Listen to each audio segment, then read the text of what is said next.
যুবকের মৃতদেহ উদ্ধার ঘটনায় চাঞ্চল্য ছড়িয়েছে মালদা মানিকচক এলাকা জুড়ে। মালদা মানিকচক ব্লকের ধরমপুর অঞ্চলের রুস্তমপুর ঘাট সংলগ্ন এলাকা থেকে এক যুবকের মৃতদেহ উদ্ধার হয়।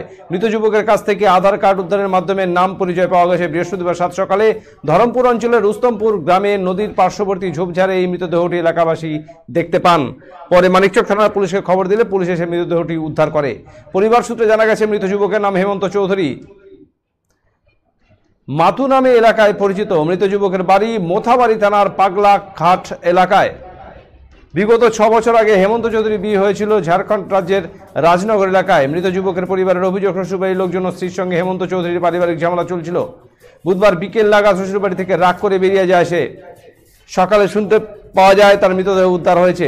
মৃতদেহের কাছ থেকে বিষাক্ত দ্রব্য পাওয়া গেছে। প্রাথমিকভাবে অনুমান করা হচ্ছে বিষ খেয়ে আত্মহত্যা করেছে সে, তবে মৃত্যুর সঠিক কারণ জানা যায়নি। পুরো ঘটনা তদন্ত করছে মানিকচক থানার পুলিশ।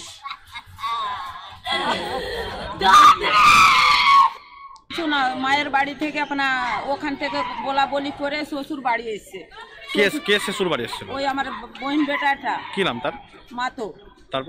তারপরে ওর বউ ওরকম শ্বশুর বাড়ি এনে দোনটাই যুদ্ধা খায় ওখানেও।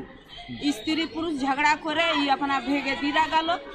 আর আমাকেও জানায়নি যে তোমার বোন বেটা আছে, তো ঝগড়া করে আমার দিয়ে আড়া গেল। আমি খুঁজতাম, কালকা গেলাম এখান থেকে মাকে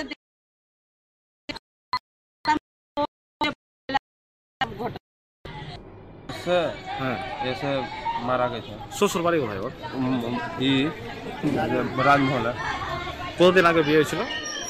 কতদিন, কম হয় না, ওখানে 6-7 মাস হলো সময়।